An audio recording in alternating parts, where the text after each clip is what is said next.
Num mundo tão discriminatório, não é de se espantar que haja preconceito linguístico.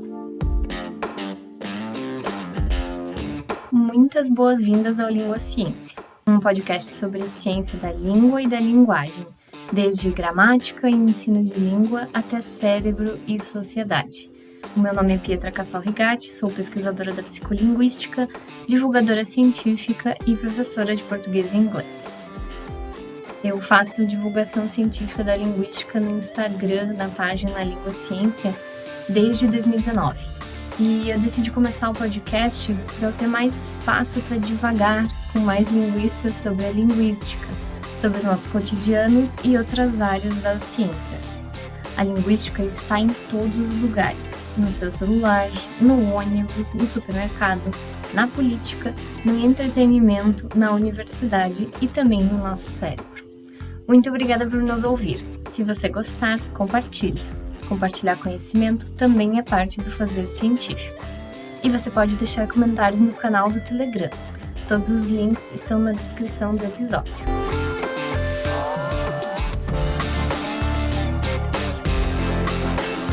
Você já ouviu falar de preconceito linguístico? Você acha que isso é mimimi, assim como outros preconceitos por aí? Então, vamos conversar um pouquinho mais sobre isso hoje. Recentemente eu fiz uma série de tweets que depois eu transformei num post no Instagram sobre frases que talvez a gente não saiba que são preconceito linguístico. Às vezes a gente só repete essas frases por hábito, sem pensar. Mas às vezes a gente também sabe sim que tem ao menos uma camada de preconceito por trás delas. E eu recebi um comentário dizendo que preconceito linguístico é besteira, é mimimi. Será mesmo? Ou será que nós só estamos tão acostumados a agir dessa forma sem pensar sobre os sentidos que as palavras carregam? Vamos lá então. O preconceito linguístico é sim uma forma de preconceito voltada para formas linguísticas, que geralmente têm menos prestígio social. E eu já acabei de fazer a conexão com a esfera social, porque as línguas e a sociedade estão intrinsecamente relacionadas. Nós usamos a linguagem para comunicar coisas em sociedade, para sobreviver entre outras pessoas, para fazer parte de um grupo e para mudar o mundo junto com outras pessoas. E essa é uma das características da evolução da espécie humana, toda essa comunicação e essa necessidade de viver em sociedade. Fazer parte de um grupo e ser aceito por esse grupo foi essencial para a continuidade da espécie e ainda hoje é muito importante para nós. Por isso, a gente se importa tanto com o que as outras pessoas pensam. É normal, já tá dentro da gente. Julgar os outros à primeira vista fazia parte da proteção de um grupo. Será que aquele cara quer nos machucar ou roubar nossa comida? O medo do desconhecido e do elemento externo ao grupo foram sim uma ferramenta de proteção, até certo ponto. E hoje, que a gente não precisa mais disso, a gente ainda sente resquícios disso. Hoje, nós julgamos pela forma de falar, para nosso benefício e proteção. Nós associamos classe social, nível educacional, dinheiro, carreira e até capacidade intelectual às formas linguísticas que alguém usa. E assim nós pegamos o preconceito social que já existe e juntamos a uma característica linguística que por acaso é usada naquela situação. E para saber mais detalhes sobre preconceito linguístico, eu recomendo o livro do Marcos Banho, Preconceito Linguístico. É de 2015, tem uma edição de 2015. Eu também recomendo um textinho do site da URI, baseado também no material do Banho. Eu vou deixar os dois links na descrição do episódio. E num mundo tão cheio de preconceitos, não é de se espantar que haja preconceito linguístico também. A questão é que talvez a gente devesse falar mais sobre isso. Falando sobre a minha experiência de vida agora, que é só uma evidência anedótica, né? Foi comigo, talvez com outras pessoas tenha sido diferente. Mas no ensino fundamental, no ensino médio, eu nunca tinha ouvido falar de preconceito linguístico. Na verdade, eu era a pessoa chata que ficava corrigindo o português dos outros no ensino médio. Eu tinha facilidade em aprender as regras gramaticais e eu achava que se estava na gramática é porque era correto. Foi nesse estilo que eu entrei no curso de letras. E o currículo do meu curso tinha espaço para discutir aspectos sociais da língua, e os professores fizeram questão de nos apresentar essa problemática e o livro do Marcos Bain logo no primeiro ano do curso. Foi assim um tapa na cara para mim. Descobrir que aquilo que as pessoas prescrevem como correto nada mais é do que um recorte de parte de toda a variação linguística. A produção das primeiras gramáticas implica um viés social, a escolha de sotaques para os meios de comunicação a nível nacional também implica esse recorte. E esses recortes podem ter sido propositais, sim, ou apenas a conveniência, foi o que era possível naquele momento. Mas eles não equivalem à correção, à única língua correta. Pelo contrário, eles são recortes, novamente. E eu gosto de pensar numa comparação com a biologia, não que eu seja bióloga, né? Mas, vamos pensar no exemplo. Uma bióloga observa um grupo de papagaios. Aí ela percebe que a maioria deles tem 3 cores, por exemplo. Então ela anota isso e descreve essa característica. Aí então depois ela volta para observar e ela percebe um papagaio que, sei lá, ele tem 4 cores. Nesse caso, ela vai dizer que o papagaio está errado em ter uma cor a mais que os outros?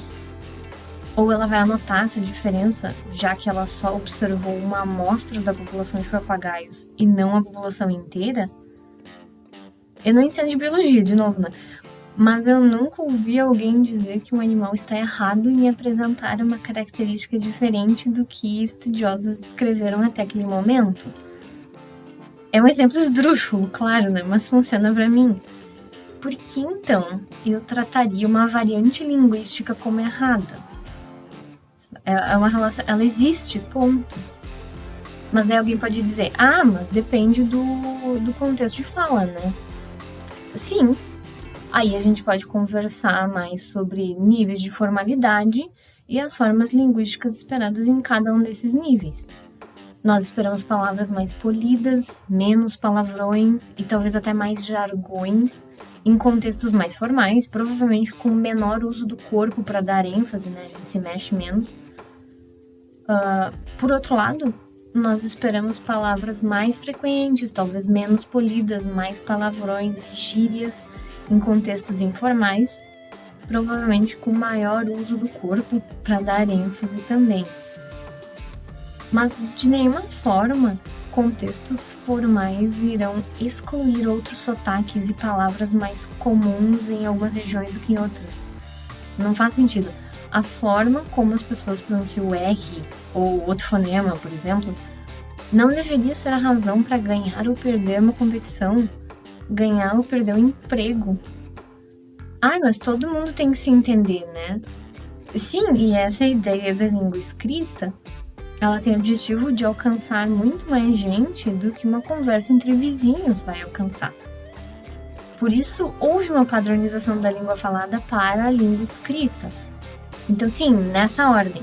Por isso, não faz sentido a gente dizer que o correto é pronunciar uma palavra da forma como ela está escrita, porque a língua falada foi padronizada para a língua escrita para alcançar mais pessoas.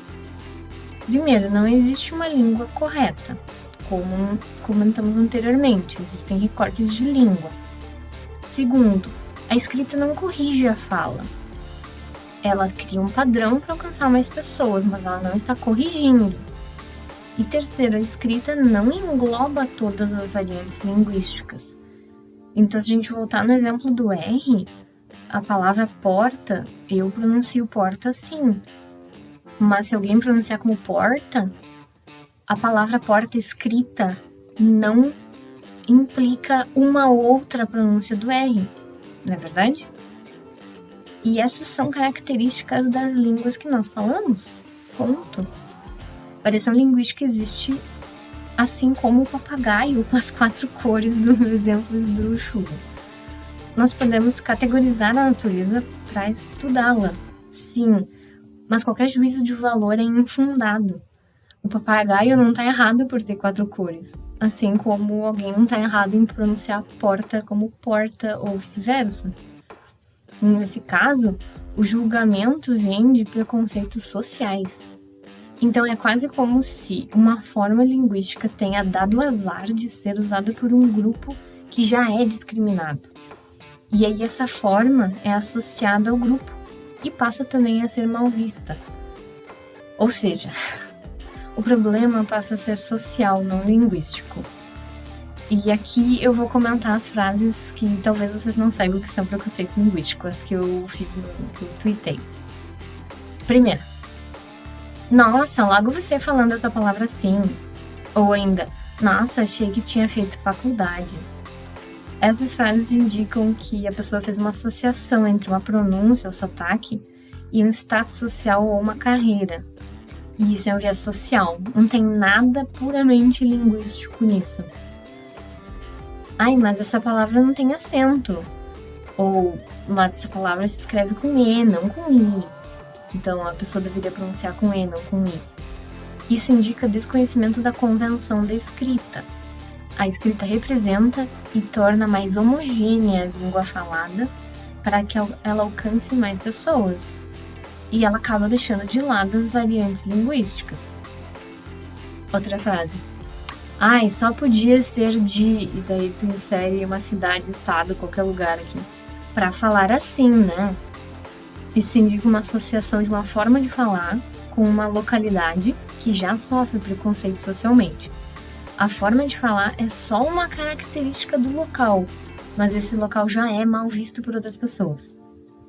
Outra frase. Ai, só podia ser brasileiro para falar errado, né, em inglês.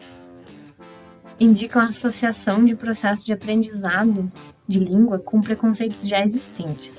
Assim, aprender uma língua nova pode ser bem desafiador, especialmente se tu tiver um pouquinho mais de idade. Não é impossível, pode ser um pouco mais desafiador. E esse processo é sim influenciado pela língua materna. Inclusive, eu comento um pouquinho disso da influência da primeira língua na segunda língua, que tu está aprendendo, numa série de tweets que eu fiz no Twitter sobre a Miss Universo, a candidata, né, a Miss Brasil. E esses tweets também estão no Instagram, se vocês quiserem dar uma olhada. Mais uma frase. Vrido é mesmo a decadência da língua portuguesa, né? Isso indica desconhecimento dos processos de mudança linguística. Essa mudança linguística não é bagunça, gente. As mudanças são consistentes.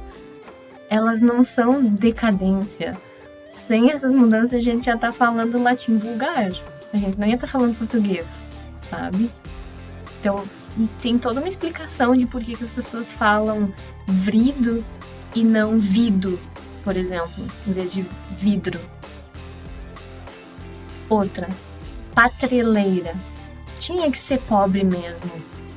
Isso indica desconhecimento dos processos de mudança linguística, que nem na frase anterior, e indica uma associação de uma forma de falar com uma classe social.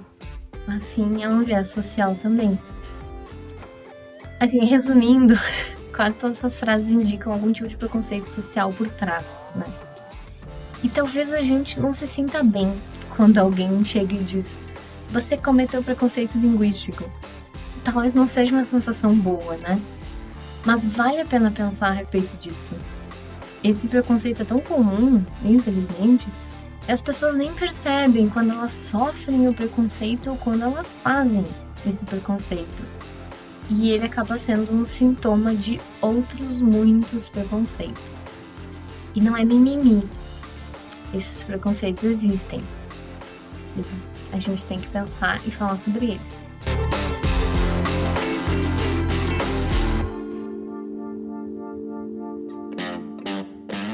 Agora eu quero comentar os resumos, abstracts, né? Em inglês é abstract, de 3 estudos recentes que eu recebi por e-mail pelo Journal TOCs, que é um site que junta as novidades de determinadas revistas científicas internacionais e manda para ti por e-mail. Eu vou deixar o link do site na descrição do episódio e as referências desses 3 artigos também. Eu selecionei só 3. No episódio trailer do podcast eu selecionei vários e ficou meio longo, ficou um pouco pesado. Então eu decidi trazer 3 só.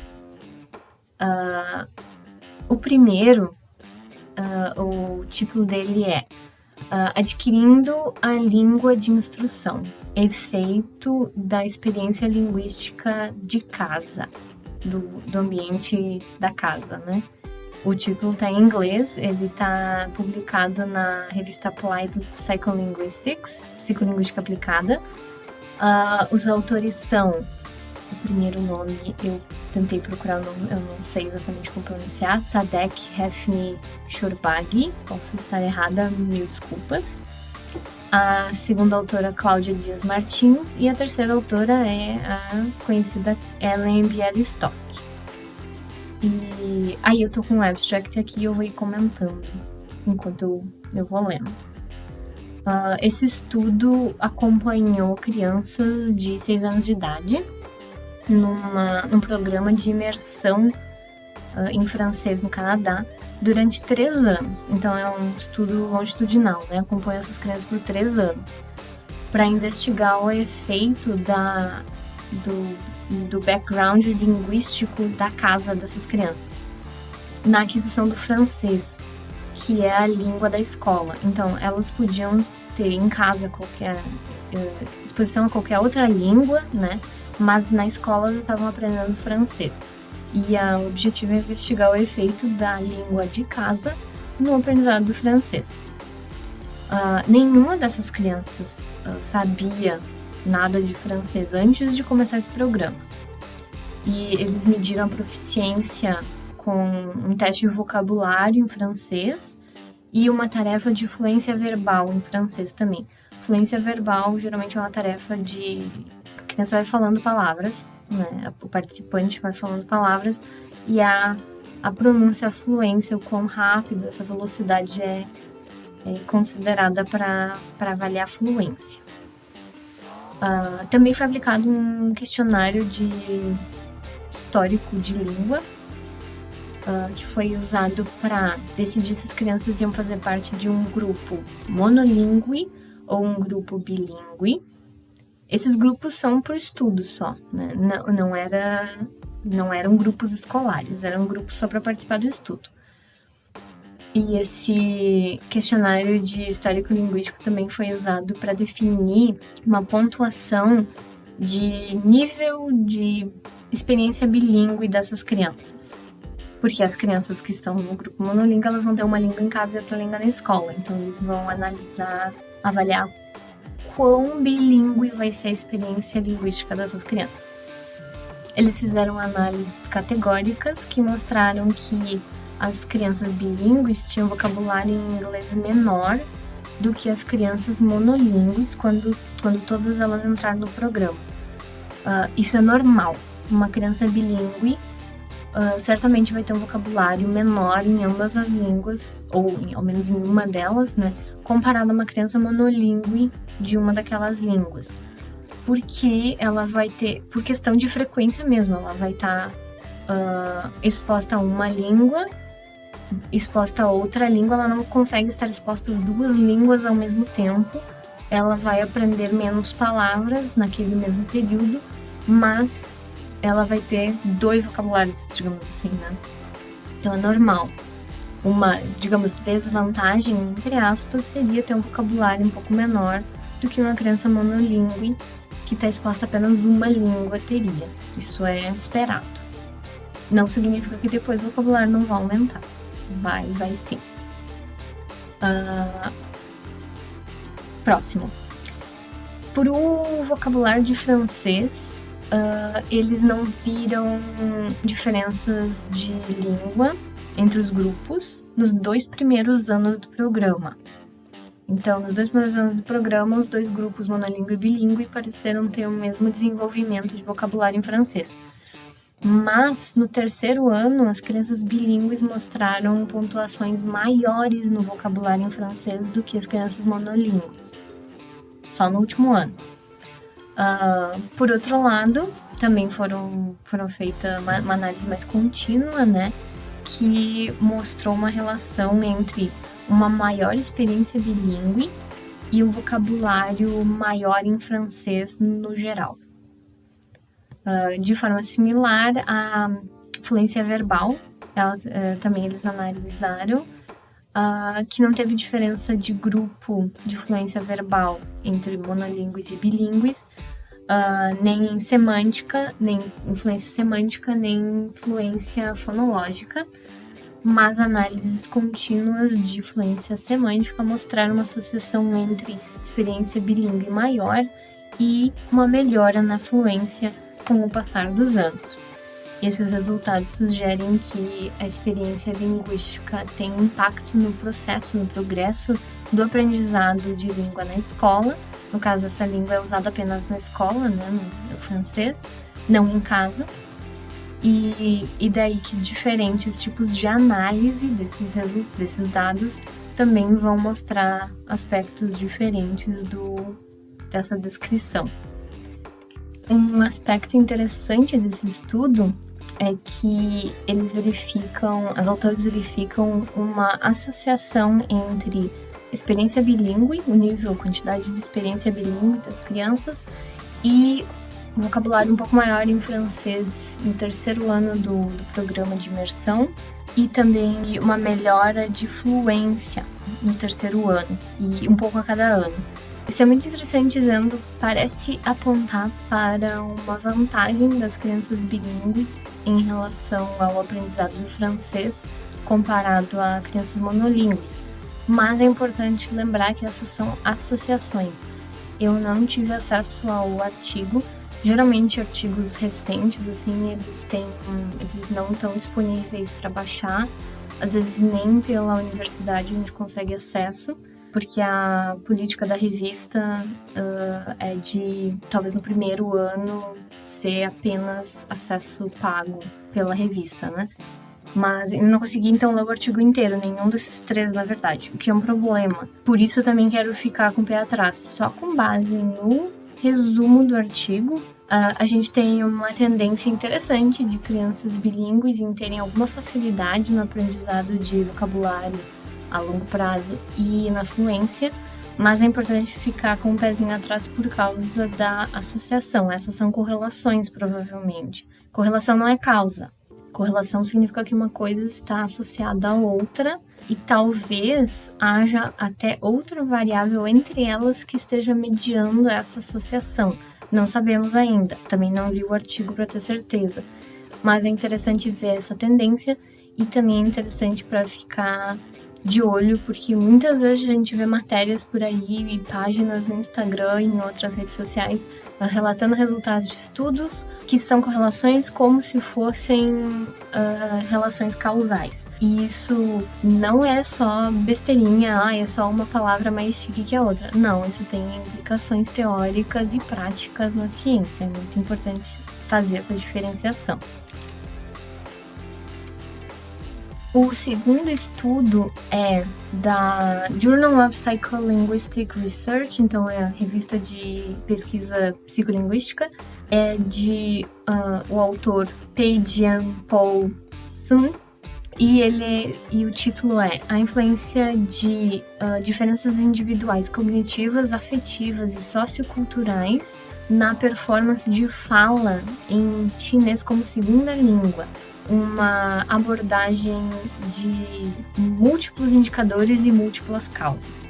Então, já no título, a gente sabe que eles fizeram questão de marcar a abordagem, provavelmente, estatística usada, que é essa de múltiplos indicadores e múltiplas causas. Provavelmente é nova, não deve ter muito material com essa análise, por isso foi já marcada no título. Eu escolhi esse artigo exatamente por causa do título, por trazer as diferenças individuais, cognitivas, afetivas e socioculturais na performance de fala em uma língua. Achei muito interessante. Ele pode mostrar toda essa essa relação intrínseca da língua com a sociedade. Então, o autor, eu acho que é um autor, ele está se baseando num modelo, aqui no abstract ele fala, com base no modelo de Segalowitz, e daí ele traz o nome do livro que contém o modelo, né? O nome do livro é As Bases Cognitivas da Fluência em Segunda Língua. É um livro de 2010 publicado pela Routledge. O nome do modelo é de produção de fala em segunda língua. E ele também se baseia no modelo de vontade de se comunicar em segunda língua de McKinty e colegas, que é de 1998. Ele traz todas essas informações no resumo. Então, com base nesses dois modelos, esse estudo tem o objetivo de entender a influência de diferenças individuais, cognitivas, afetivas e socioculturais em aprendizes avançados de chinês como segunda língua e na performance de fala dessas pessoas. Eu vou fazer um parênteses para explicar diferenças individuais. Normas sociais diferentes vão influenciar o aprendizado dessa língua. E isso é a nível de indivíduo, a nível de pessoa. Isso vai ser diferente para cada pessoa. Seguindo, então, eles tiveram um total de 240 participantes, todos aprendizes avançados de mandarim como segunda língua. Eles estavam na China e eles participaram do estudo.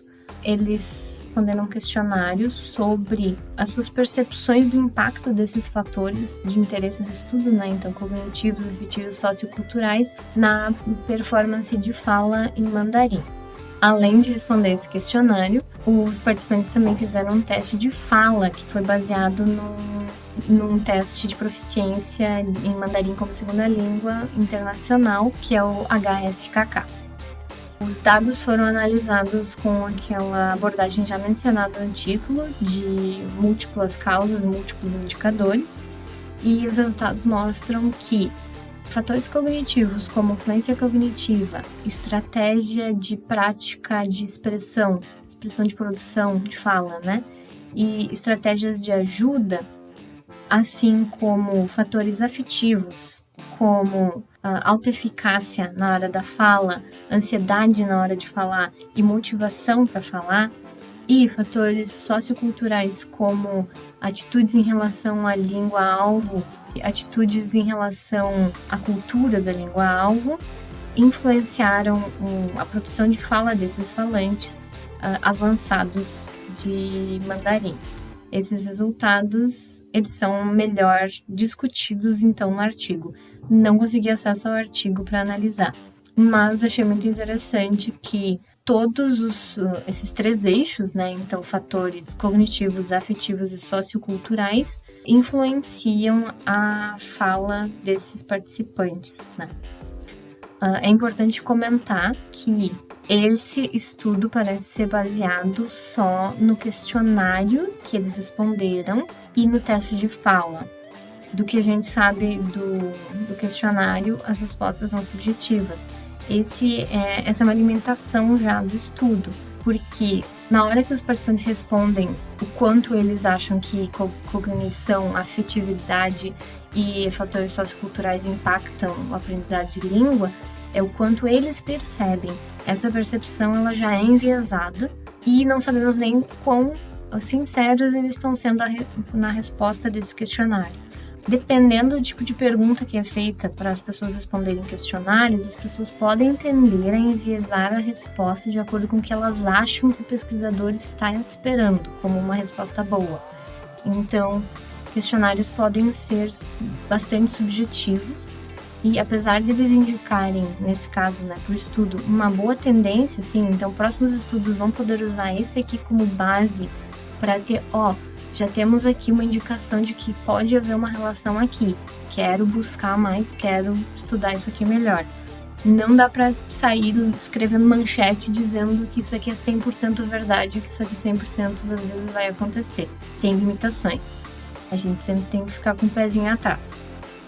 O terceiro estudo foi publicado na Brain and Language, que é cérebro e linguagem. O título é Familiaridade alofônica diferencia representações de palavras no cérebro de falantes nativos de variedades linguísticas regionais. Adorei esse título. E os autores são Giuseppe Di Nona, Federica Mancioni, Birgit Auber, Simone Sulpizio e Francesco Vespignani. Eu achei muito legal porque ele trata da familiaridade de allofonia, o que conversa bastante com toda a discussão de preconceito linguístico anterior. Allofones são fonemas que têm o mesmo valor linguístico, digamos assim, né? Por exemplo, há lugares em que as pessoas falam a irmã da minha mãe, minha tia, e há lugares em que as pessoas falam a irmã da minha mãe, minha tia. E essa diferença de fonema, ela não tem diferença semântica, é só uma variedade de pronúncia. Eles são allofones. Eles diferenciam a representação das palavras no cérebro, representação, então, a organização do vocabulário no cérebro, digamos assim, de falantes nativos, de variedades linguísticas regionais. Esse estudo tem como objetivo entender melhor a questão de variação allofônica, se ela é familiar ou não, né, e como ela é registrada, gravada nas representações de palavras no cérebro. Essas representações são abstratas, tá, gente? Existem muitos modelos psicolinguísticos de representação da língua e do vocabulário no cérebro e muito se fala sobre representação de palavra, representação de fonema, etc. Essas representações são abstratas e não que seja exatamente assim, a palavra está escrita dentro do cérebro. Há modelos que pensam nessas representações como apenas um pontinho, então ela é local, é um nó. Outros modelos entendem que essas representações são, na verdade, padrões de ativação de neurônios. Aí varia, podemos falar um dia só sobre modelos de representação de língua e de vocabulário no cérebro. Os autores tinham falantes de italiano nascidos em Trentino e falantes nascidos nas regiões mais centro-sul da Itália. Esses dois grupos participaram do estudo. Eles testaram a mismatch negativity, negatividade de desencontro, digamos assim. Esse item, esse elemento, ele é testado utilizando eletroencefalografia. A pessoa coloca a capinha de eletrodos na cabeça e ela vai ouvir um som, ele vai se repetir, é o mesmo som, até o momento em que um som diferente daquele toca. Quando ocorre essa diferença, quando a pessoa de fato ouve esse som diferente, depois de ter ouvido um que se repetiu muitas vezes, o aparelho de eletroencefalografia, o EEG, ele vai marcar uma quebra, uma negatividade na ondas cerebrais, estou falando isso mesmo. Vai mostrar uma negatividade na onda, porque a pessoa já estava acostumada, ela estava ouvindo aquele som que se repetia, ela se acostumou, então vai ver que a onda vai ter uma consistência maior na onda, e quando ocorre esse desencontro, essa diferença de som, ocorre a negatividade e a onda registra que o cérebro percebeu que houve uma diferença ali. É basicamente isso.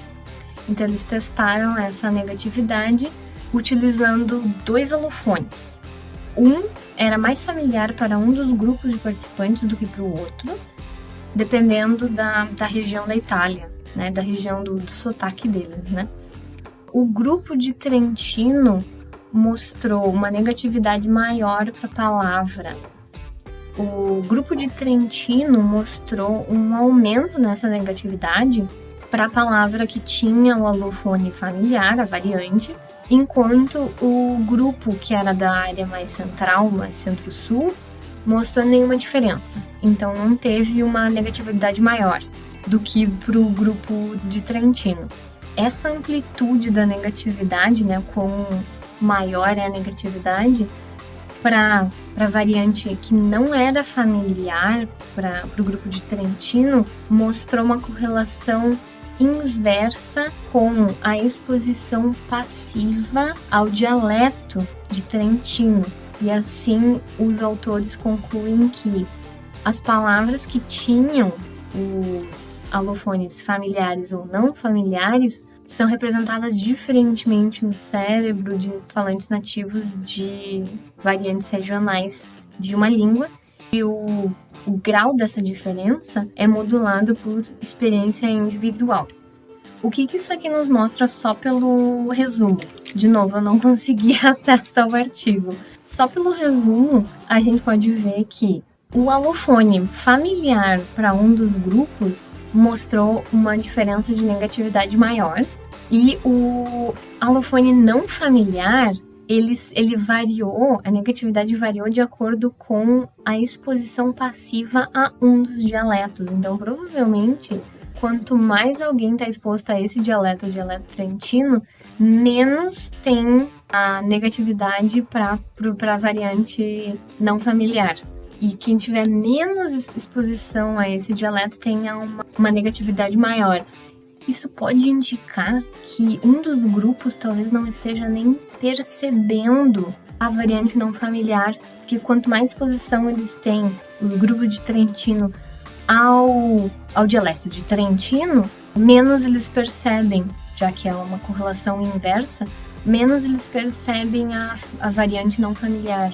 Então, talvez quanto mais exposição tu tiver a outras variantes linguísticas, mais tu consiga de fato perceber essa diferença de alofonia na fala das outras pessoas. Adorei, queria ler esse, mas não consegui acesso a ele. Muito obrigada por nos ouvir. Se você gostou, compartilha. Compartilhar conhecimento é uma parte central da ciência. E se você tem sugestões ou dúvidas, pode nos encontrar no Instagram, no Twitter e no Telegram.